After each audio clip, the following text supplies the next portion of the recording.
Ini salah satunya dengan mengangkat Ahok rencananya mungkin minggu ini, mungkin besok dengan Brooks menjadi dirut Pertamina. Kita harus menolak rencana ini, rakyat harus bangkit melawan, apalagi belakangan ini rakyat semakin luas perlawanannya untuk bagaimana justru Presiden Jokowi itu dimakzulkan. Ya, itulah dua hal tuntutan yang ingin saya sampaikan, sekaligus menghimbau kita semua rakyat Indonesia untuk melakukan perlawanan atas rencana pengangkatan Ahok menjadi dirut Pertamina yang sebetulnya jauh lebih pantas itu diproses secara hukum karena ada sekian kasus-kasus dugaan korupsinya yang belum inkrah. Antara lain itu adalah kasus korupsi Rumah Sakit Sumber Waras, kemudian kasus reklamasi. Ya, sudah ada terdakwa yang mendekam di penjara, dan dalam sidang-sidang Sanusi yang mendekam sekarang ini terungkap bagaimana sebetulnya Ahok itu terlibat.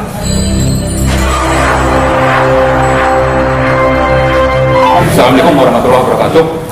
Selamat sore dan salam sejahtera untuk kita semua. Alhamdulillahirrahmanirrahim.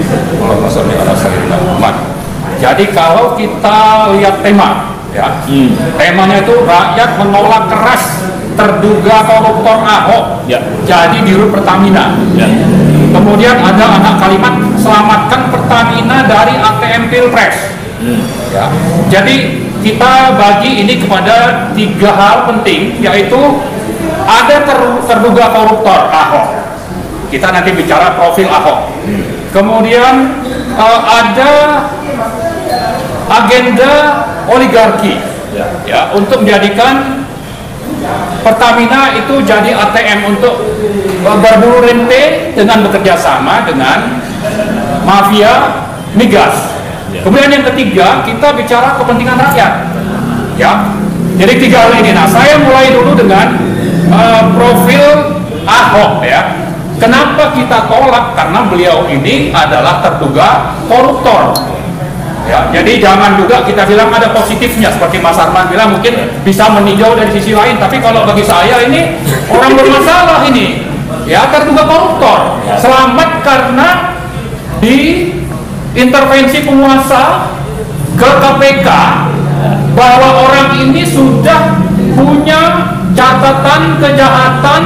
Kalau mau jadi tersangka itu ada cukup alat bukti, itu bisa diproses di pengadilan. Minimal ada 2 alat bukti. Nah, Ahok ini sudah lebih dari 2, tapi karena diintervensi penguasa, maka KPK bilang Ahok tidak bersalah, tapi melindunginya dengan mengatakan tidak ada niat jahat. Tapi sudah terbukti sebetulnya korupsi. Bagaimana bisa ini? Orang nanti ketangkap, siapalah gitu pejabat, gubernur, tak menteri, bilang aja tidak ada niat jahat, lolos itu gitu. Nah, itulah yang dilakukan oleh KPK. Nah, jadi saya sedikit ingin menyinggung profil Ahok, ya. Kalau kita bandingkan, ya, dengan beberapa CEO perusahaan migas global, ya, siapa ini Ahok ini? Kita misalnya melihat Exxon itu punya CEO namanya Darren Wood, itu jadi karyawan Exxon sejak 1992. Lalu ada BP namanya Bernard Looney, jadi karyawan BP itu sejak 1991. Kemudian kalau di Petronas, ya, itu sekarang dirutnya, CEO-nya itu namanya Tuan Tengku Muhammad Taufik sejak 2008. Mr. Taufik ini lulusan Inggris, ya, Glasgow. Kemudian kalau kita lihat Shell, itu dari Belanda, lulusan Harvard, ya, namanya Well 7, lulusan Harvard. Lalu dari tetangga kita juga, dari PTT Thailand, itu lulusan Oxford, bekerja di PTT Thailand sejak 94. Nah, Ahok ini, ya, sudahlah dia itu mantan napi, punya kasus-kasus dugaan korupsi yang belum inkrah, tidak punya pengalaman migas, tapi memang didukung oleh oligarki, termasuk terutama yang dukung itu adalah Presiden Joko Widodo. Kemudian profil Ahok ini juga adalah pemecah belah bangsa. Ya, waktu kita bicara kasus penistaan agama, lalu minim prestasi.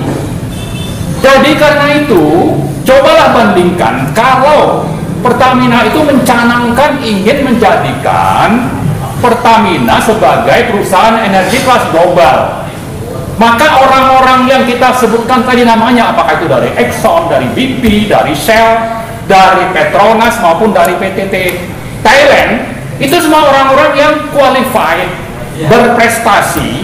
Ada yang dari Harvard, ada yang dari Oxford, ya, termasuk ada dari, kalau di Thailand itu ada universitas nama Chulalongkorn. Ini bergengsi, tapi sekaligus juga CEO PTT Thailand itu lulusnya dari Oxford. Nah, bandingkanlah kembali dengan Ahok, mantan napi itu, mantan napi, lalu masih tersangkut kasus korupsi. Bagaimana bisa negara ini ya tidak punya malu mengangkat mantan napi Jaidirul yang mencanangkan perusahaan ini menjadi perusahaan kelas dunia? Ini jelas akan mempermalukan bangsa Indonesia, ya. Lalu yang kedua, saya ingin bicara motif. Motif di balik pengangkatan Ahok adalah bahwa ada mafia migas yang bergerak. Dalam beberapa minggu terakhir itu kan kita bicara tentang adanya katanya penyeludupan minyak Iran yang ditangkap oleh Bakamla. Nah, kalau Iran itu menjual minyak ke Indonesia dalam rangka mengatasi atau coba menghindar dari tekanan Amerika dan Eropa karena dilarang ekspor, sementara kita bisa mendapatkan harga minyak mentah yang lebih murah, seperti yang juga dinikmati oleh Cina, dapat impor crude oil dari Iran dengan harga murah. Apa masalahnya gitu? Ya kan, kita bisa dapat minyak yang lebih murah dibanding kita impor lewat perusahaan-perusahaan global yang punya headquarter di Singapura. Nah, tapi ini dipakai untuk mendongkel nikel misalnya. Nah, kita juga melihat ada pergerakan mafia migas untuk bagaimana Ahok ini sejak kapan itu coba diusung, sambil juga bagaimana nikel itu dicari-cari kesalahan. Maka kalau ada kebakaran kilang berkali-kali, saya agak yakin ini memang dalam rangka mendongkel nikel, tapi ada agenda oligarki, ada agenda mafia migas di baliknya, dibalik atau menjadi latar belakang. Jadi Ahok ingin dipromosi oleh rezim oligarki dan juga mafia migas, lalu di sisi lain nikel harus didongkel dan harus dicari-cari nih alasannya, apakah dengan kebakaran kilang atau berbagai masalah, dan terakhir itu dengan adanya katanya penyeludupan minyak mentah dari Iran. Nah, ini hal kedua. Jadi kalau kita bicara motif, ini tidak murni untuk kepentingan Pertamina, apalagi untuk kepentingan rakyat. Nah, yang terakhir kita bicara tentang peran dari mafia migas. Mafia migas ini sangat gampang ya kalau didukung oleh oligarki, penguasa oligarkis untuk mendapatkan rente. Misalnya saya menghitung ya, seandainya konsumsi migas atau minyak BBM Indonesia itu 1,6 juta barrel per hari, kemudian produksi itu antara 600 sampai 700 ribu barrel per hari, maka impor BBM dan minyak mentahnya itu antara 900 sampai 1 juta barrel per hari. Nah, mafia migas ini, mafia BBM dan minyak ini bisa berperan dengan menambah harga, ya, tapi untuk kepentingan oligarki. Misalnya kalau dimangkap 5 dolar per barrel atau sampai 7 dolar per barrel, kalikan saja. Kalau seandainya kita impor antara 900 ribu barrel sampai 1 juta barrel per hari, kali 5 sampai 7 dolar markup, kali 30 hari, kali 15 ribu dolar per rupiah ya kurs, maka rente yang didapat setiap bulan itu antara 2 sampai 3 triliun. Ya. Jadi ini sangat besar untuk dinikmati bagi pemenangan calon tertentu dari oligarki. Nah, ini Ahok berperan, kelihatannya akan berperan ya untuk bagaimana agenda oligarki dan mafia migas itu untuk mencari-cari alasan supaya diterima rakyat, tapi pada prinsipnya motifnya adalah berburu rente sekaligus untuk melanggengkan kekuasaan dari oligarki. Nah, karena itu ada 2 hal yang perlu saya sampaikan. Pertama, kita ingin mengingatkan Presiden Joko Widodo dan juga Menteri BUMN Erick Thohir yang pada tanggal 26 Februari 2020, saya ulang, 26 Februari 2020 menyatakan bahwa BUMN itu bukan badan usaha milik nenek lu. Ya, ini disampaikan Erick Thohir secara terbuka, dikutip oleh banyak media. Nah, saya ulang ini. Saya ulang supaya rakyat paham dan rakyat membalikkan pernyataan Erick itu kepada siapa? Terutama kepada Presiden Joko Widodo dan kepada Menteri BUMN Erick Thohir bahwa Pertamina itu bukan badan usaha milik nenek lu. Supaya ini dicatat ya. Nah, itu hal yang pertama yang kita ingatkan. Yang kedua, kita menghimbau rakyat untuk menolak rencana pengangkatan Ahok jadi dirut Pertamina, karena ujungnya kalau mafia itu terus berperan, ada markup impor BBM dan minyak mentah, maka harga BBM itu tidak lagi murni secara objektif sesuai dengan formula harga yang setiap bulan diterbitkan oleh Menteri SDM. Itu ada formula harganya.